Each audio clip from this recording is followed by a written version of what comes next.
വന്യമൃഗശല്യം രൂക്ഷമായ നീലഗിരിയിൽ ഇടപെടാത്ത സർക്കാർ നിലപാടിനെതിരെ നിയോജക മണ്ഡലത്തിൽ വിവിധ രാഷ്ട്രീയ പാർട്ടികളുടെ നേതൃത്വത്തിൽ 48 മണിക്കൂർ ഹർത്താൽ തുടരുകയാണ്. ഗൂഡല്ലൂർ ടൗണിൽ ഡിവൈഎഫ്ഐയുടെ നേതൃത്വത്തിലാണ് സമരം നടക്കുന്നത്. വിവരങ്ങളുമായി ജോഷില കൂടി ചേരുന്നു. ജോഷില, ഈ സർക്കാർ സംസ്ഥാനത്തെ കാര്യങ്ങളിൽ വേണ്ടത്ര ഇടപെടൽ നടത്തുന്നില്ല എന്ന ആരോപണം ഉയരുന്ന സാഹചര്യത്തിലാണ് ഇപ്പോൾ വന്യമൃഗശല്യം രൂക്ഷമായ നീലഗിരിയിലും സർക്കാരിനെതിരെ നീലഗിരിയിൽ വന്യമൃഗശല്യ പ്രശ്നത്തെ ഇടപെടാത്ത സർക്കാരിനെതിരെ നിയോജക മണ്ഡലത്തിൽ വിവിധ രാഷ്ട്രീയ പാർട്ടികളുടെ നേതൃത്വത്തിൽ ഹർത്താൽ തുടരുന്നത്. എങ്ങനെയാണ് ഹർത്താൽ പുരോഗമിക്കുന്നത്? വിവരങ്ങൾ.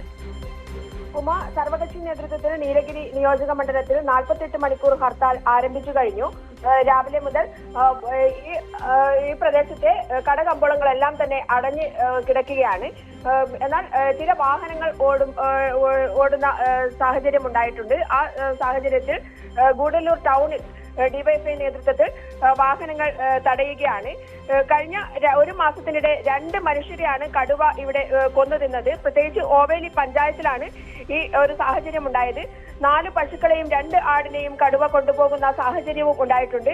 വന്യമൃഗശല്യം രൂക്ഷമായ സാഹചര്യത്തിലും സർക്കാർ വേണ്ട നടപടികൾ എടുത്തില്ല. വന്യമൃഗശല്യം ഇല്ലാതാക്കാൻ, ജനവാസ കേന്ദ്രത്തിലേക്ക് ഇറങ്ങുന്ന വന്യമൃഗശല്യം ഇല്ലാതാക്കാൻ സർക്കാർ വേണ്ട നടപടികൾ കൈക്കൊള്ളണം എന്ന് ആവശ്യപ്പെട്ടു സർവകക്ഷി രാഷ്ട്രീയ പാർട്ടികളുടെ സർവകക്ഷി നേതൃത്വത്തിൽ ഇവിടെ 48 മണിക്കൂർ ഹർത്താൽ പ്രഖ്യാപിച്ചത്. തമിഴക വെട്രി കഴകം ഒഴികെയുള്ള എല്ലാ പാർട്ടികളും ഈ ഒരു ഹർത്താലിനോട് യോജിച്ചു പോവുകയാണ്.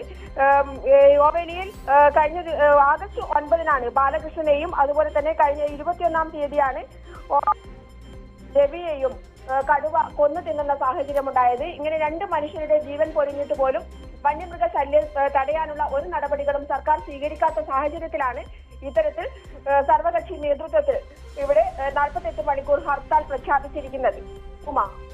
തീർച്ചയായും എന്തായാലും 48 മണിക്കൂർ ഹർത്താൽ പുരോഗമിക്കുകയാണ്. വിവിധ രാഷ്ട്രീയ പാർട്ടികളുടെ നേതൃത്വത്തിലാണ് 48 മണിക്കൂർ നീണ്ട ഹർത്താൽ തുടരുന്നത്. ഗൂഡല്ലൂർ ടൗണിൽ ഡിവൈഎഫ്ഐയുടെ നേതൃത്വത്തിലാണ് ഇപ്പോൾ സമരം നടക്കുന്നത്. ജോഷിലയാണ് വിവരങ്ങളുമായി ചേർന്നത്.